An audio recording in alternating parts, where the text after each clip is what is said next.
Hello dear students, welcome to my channel BK Munnalal. आज मैं आपको 10th English reader pro section book first flight के lesson 5 glimpses of India के part 2 Coorg के most important top 5 questions discuss करने वाला हूं। स्टूडेंट्स, तभी तक आप मेरे चैनल पर नए हों तो चैनल को सब्सक्राइब अवश्य कर लें, जिससे आप मेरे आने वाले हर वीडियो का नोटिफिकेशन प्राप्त कर सकें। और वीडियो के अंत में मैं अन्य लेसन्स के टॉप 5 क्वेश्चंस की लिंक दे दूंगा, जहां जाकर आप उन्हें तैयार कर सकते हैं। तो आइए शुरू करते हैं।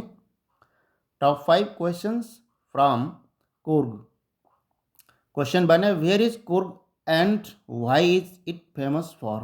कुर्ग कहाँ है और ये किस लिए प्रसिद्ध है? आंसर है, Coorg is situated between Mysore and the coastal town of Mangalore in Karnataka state. Karnataka state में मैसूर और मंगलौर के तटवर्तीय क्षेत्र के बीच में कुर्ग स्थित है। कोस्टल में कहते हैं तटवर्तीय। कर्नाटक राज्य के मंगलौर, जो कि एक तटवर्तीय शहर है, और मैसूर के बीच में कुर्ग स्थित है। It is famous for water sports, rock climbing, mountain biking and trekking. ये वाटर स्पोर्ट्स, पानी के लिए खेले जाने वाले खेल, रॉक क्लाइंबिंग, चट्टानों पर चढ़ना, माउंटेन बाइकिंग, पर्वतों पर बाइक चलाना, और ट्रैकिंग, बर्फ पर चलना आदि के लिए प्रसिद्ध है। क्वेश्चन सेकंड है, describe the wild life of Coorg. Coorg की वन्य जीवन का वर्णन कीजिए। कुर्ग के वन्य जीवन का वर्णन कीजिए। आंसर है, the wild life of Coorg Kodagu consist of various species of birds and animals. The wild life of Coorg और कोडागू, कुर्ग को कोडागू भी कहते हैं। कुर्ग और कोडागू के वन्य जीवन में विभिन्न प्रकार की चिड़ियों, जानवरों की प्रजातियां हैं, जैसे mahseer, squirrels, elephants, langurs, loris, kingfishers, bees and butterflies. Squirrels माना गिलहरियां कहते हैं, एलिफेंट्स हाथी, लंगूर एक प्रकार का बंदर होता है, लॉरिस किंगफिशर ये चिड़िया होती है, बीज मधुमक्खियाँ, और बटरफ्लाइज मीन्स तितलियाँ। इन सभी की विभिन्न प्रजातियाँ कुर्ग के वन्य जीवन में सम्मिलित हैं। क्वेश्चन थर्ड है, describe any two tourist places of Coorg. Coorg की कोई दो प्रसिद्ध पर्यटन स्थलों के बारे में वर्णन कीजिए। आंसर है, two tourist places of Coorg are the Brahmagiri hills and Nisarga Dham. Coorg की दो प्रसिद्ध पर्यटन स्थल हैं, जिसमें पहला है ब्रह्मगिरी पहाड़ियाँ और दूसरा है Nisarga Dham. The climb of Brahmagiri hills brings in a panoramic view of entire landscape of Coorg. Brahmagiri पहाड़ियों पर चढ़कर, ब्रह्मगिरी पहाड़ियों से पूरे कुर्ग की जो पृष्ठभूमि है उसका एक मनोरम दृश्य उपस्थित होता है, मिलता है देखने को।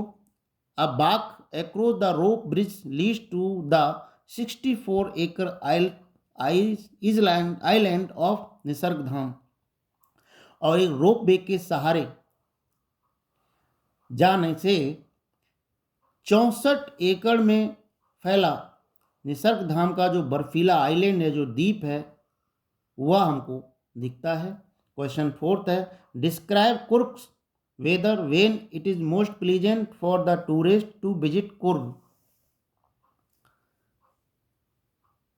कुर्ग के मौसम का वर्णन कीजिए जब ये पर्यटकों को भ्रमण करने के लिए सबसे अच्छा होता है, सबसे अधिक सुखदायी होता है, सुहावना होता है। आंसर है, the weather of Coorg is pleasant during the months from September to March. सितंबर से मार्च के बीच का समय कुर्ग में भ्रमण करने के लिए अत्यधिक सुहावना होता है। During that time the weather is perfect with some showers thrown in for good measure. इस मौसम में, ये मौसम पूरी तरह से ऐसा होता है जिसमें कुछ बौछारें होती हैं, एक निश्चित मात्रा में हल्की बौछारें पड़ती हैं, जिससे मौसम और सुहाना होता है। The smell of coffee is spread all around, और कॉफ़ी की जो खुशबू है वो चारों तरफ फैली होती है। ऐसे में यहाँ पर्यटन का अपना आनंद होता है। अर्थात सितंबर से मार्च के बीच का जो मौसम होता है कुर्ग का, वह भ्रमण के लिए अत्यधिक सुहाना होता है।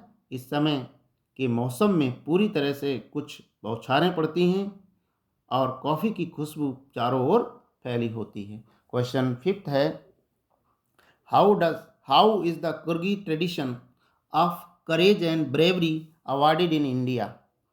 कुर्गी परंपरा को भारत में कुर्गी परंपरा के साहस और बहादुरी की परंपरा को भारत में किस प्रकार पुरस्कृत किया गया है? आंसर है, the Coorgi tradition of courage and bravery has been recognised in India by awarding the Coorgi regiment with the most number of gallantry awards. Coorgi परंपरा के साहस और बहादुरी को भारत में एक विशिष्ट पहचान दी गई है। उन्हें कुर्ग रेजिमेंट बनाकर के सम्मानित किया गया है और उन्हें मोस्ट नंबर ऑफ गैलेंट, बहुत सारे बहादुरी के पुरस्कार प्राप्त हैं।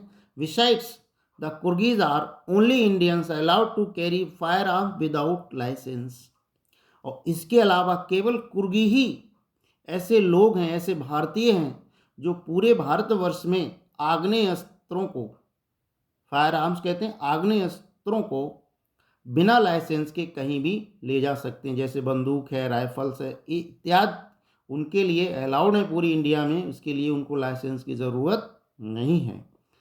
भारत में जो कुर्गी परंपरा है उसको पुरस्कृत किया गया है, उनका कुर्ग रेजिमेंट बनाया गया है जिन्हें बहुत सारे बहादुरी के पुरस्कार दिए गए हैं। और इसके अलावा कुर्गीज ही केवल ऐसे भारतीय हैं जो पूरे भारतवर्ष में बिना लाइसेंस के आग्नेय अस्त्रों को ले जा सकते हैं, और कोई भारतीय बिना लाइसेंस के आग्नेय अस्त्रों को नहीं ले जा सकता है। आशा है स्टूडेंट ये वीडियो आपको पसंद आया होगा। पसंद आया हो तो लाइक करिएगा, शेयर कीजिएगा। Thanks for watching. फिर मिलते हैं नेक्स्ट टॉप 5 क्वेश्चंस के साथ।